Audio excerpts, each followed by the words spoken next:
Pay attention to the individual subgenres, and Shift is our authentic racing experience landing squarely in the simulation subgenre.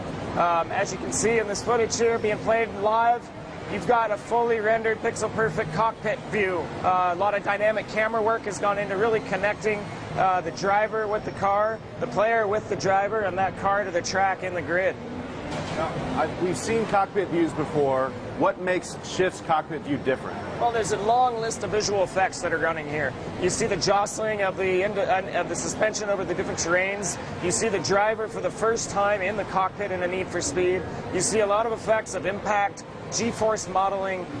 Really, this experience has been crafted to be functional far more than just a feature set checkbox on the back of the package. So, with collaboration with Patrick Soderlund has really led us to craft from a driver's perspective what really works about this view, how the camera's tuned to really be more functional than we've ever seen in any other racing game, and really lend to a new level of challenge. What I like about it the most is the challenge of being behind the windscreen, being in the cockpit, just like in real life racing, and actually dealing with the challenge of being in that position more so than in a chase cam or in a bumper cam. Yeah, and it actually brings up a good point because I would say the majority, you correct me if I'm wrong, but the majority of people who play racing games typically play in the chase cam or the bumper cam, but it seems like you guys really are trying to draw people inside the car. It's absolutely, yeah. I mean, our efforts in game design are to immerse the player in an experience, and in this case, the experience is as a race car driver. Our driver profile is the backbone of our career. We'll talk more about that in a minute. But as a race car driver, the experience behind the wheel is what it's all about. The chase cam has been a requisite of Need for Speed. We've never done an interior this well modeled, so our players have gotten used to arcade racing from behind the car.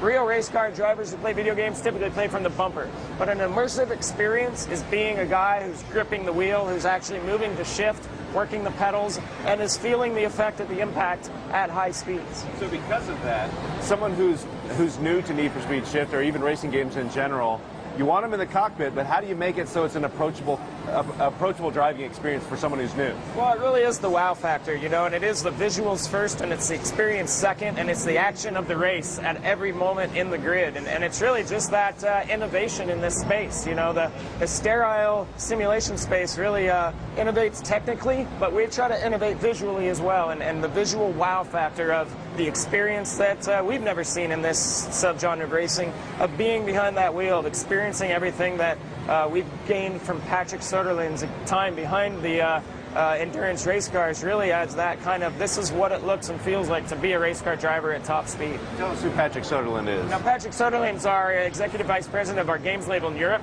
He's one of the DICE co-founders, and in his spare time, he's a professional endurance race car driver in the GT3 class. So he has spent, along with Slightly Mad Studios, who's our developer here on Need for Speed Shift, about the last year and a half crafting the true driver's experience. And the true driver's experience is kind of the top line for all of those effects we've talked about, we've described, we've showed in the trailers of being behind the wheel of these cars, of feeling the punishment of the impacts, of feeling the G-forces with every acceleration, with all the braking, the camera system, and the effect system that play all that stuff up in concert to really create something that I consider far more innovative than we've ever done in Need for Speed.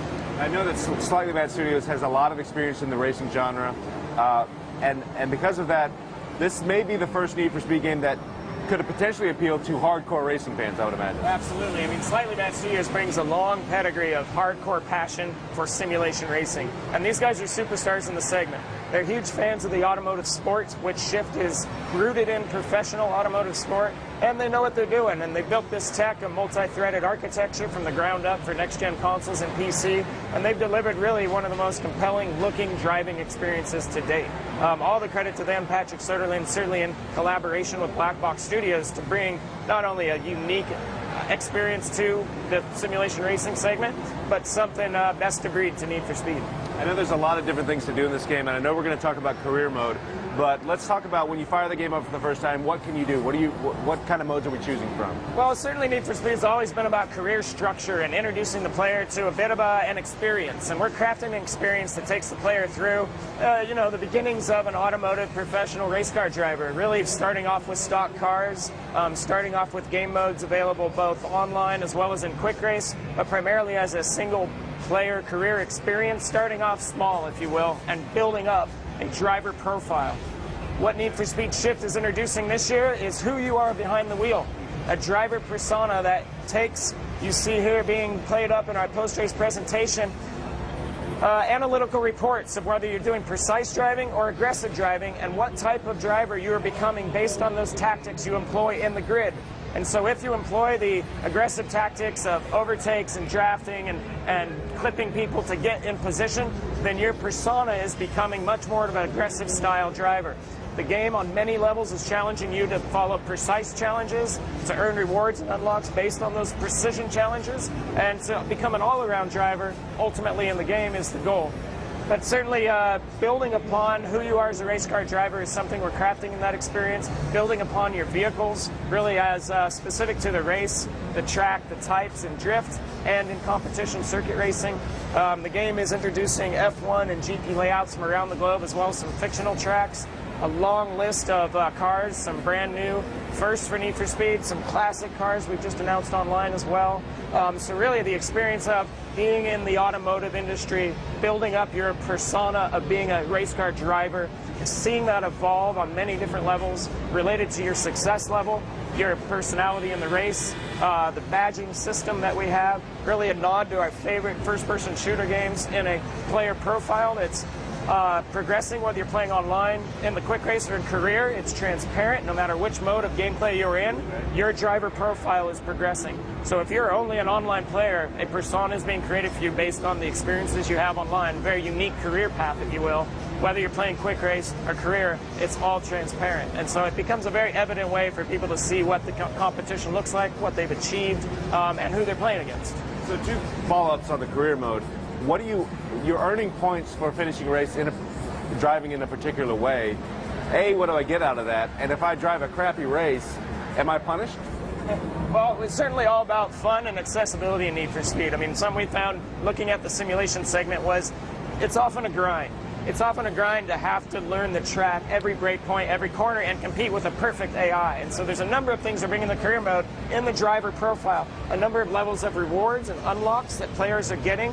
One, for learning the track, for learning the brake points and achieving milestones within a race. They are earning unlocks for performance upgrades. They are earning rewards in cash, and they are allowing themselves to learn the tracks and the vehicles they're in without necessarily having to place first. So one of the things in the career mode we're introducing is that certainly at some point you will have to achieve a podium finish, but that doesn't always have to be first. It doesn't always have to be your first time out.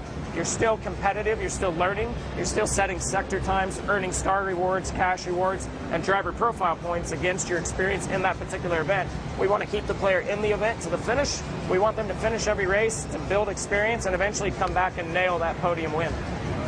You want to take some questions from the audience? Yeah, absolutely. That'd be awesome. All right, let's fire some up. Let's see here. Well, Magnus Muru from Estonia, he's asking about, he's basically asking, are there any supercars? But I guess the wider question is, what kind of cars are in this game? Well, this game's really, I mean, we've introduced our car list just recently, and it's just what's going in the box. As Need for Speed Undercover has shown, we've taken a step in the direction of supporting post-launch development, continue to work out deals and announce surprises for the Need for Speed community. The cars, some of the more exciting cars I love are the Zonda F, the Zonda R. Certainly, we just announced our cover boy car is the BMW Racing GT2. Beautiful, race-modified, 2 of a kind in the world. That's certainly a supercar elite. Lamborghinis, Porsches and top-tier classes. So certainly a wide complement of high-performance race cars, high-performance supercars, and certainly some pretty cool announcements coming in the weeks and months to come. More to learn, but Lionel Messi from Barcelona wants to know about customization. The Need for Speed series has always been about customization, Absolutely, right? Yeah, and vehicle customization is a tenet of Need for Speed, and what our fans really appreciate is taking their licensed cars and building them up. Traditionally, again, we've been external customization, but now that we have these wonderful interiors, we have an authentic racing game, we're now race modifying the interiors as well, and what we're seeing in this GTR is a very stock look at Nissan's Killer. But as you race modify this thing, we're stripping away all the plastics, all the superfluous materials, we're lightening the load, we're increasing the performance specifications of the car, the cornering abilities, and we're we're turning on a very modified, race-tuned interior as well as exterior. The visual modifications will affect things like downforce. Tunable options go pretty deep. Slightly Mad Studios, again, is hugely interested in having one of the most complex performance tuning systems in Need for Speed. And so what fans really love the performance tweaks, the performance tuning, certainly that apply to each race, condition, and every track, are certainly a long range of options. Do you need to know about things like gear ratios and things like that to get your car tuned up? Absolutely not. I mean, something, again, that goes towards the fun factor in Need for Speed is making sure players that just want to upgrade a car have an option too. And so to have performance tiers, those players are going to understand performance tier 1 versus performance tier 4. Upgrade, one click, and things are done for them on a very low level. So people can get pretty deep in the system, but we've also abstracted a lot of that away to just make it simple and fun. Great. This guy's named Dieter, and he wants to know about car damage. Absolutely. I mean, Pro Street introduced car damage on licensed vehicles for the first time in Need for Speed. Undercover as well, and now, again, in an authentic racing design, we feel car damage, especially performance damage, which I believe is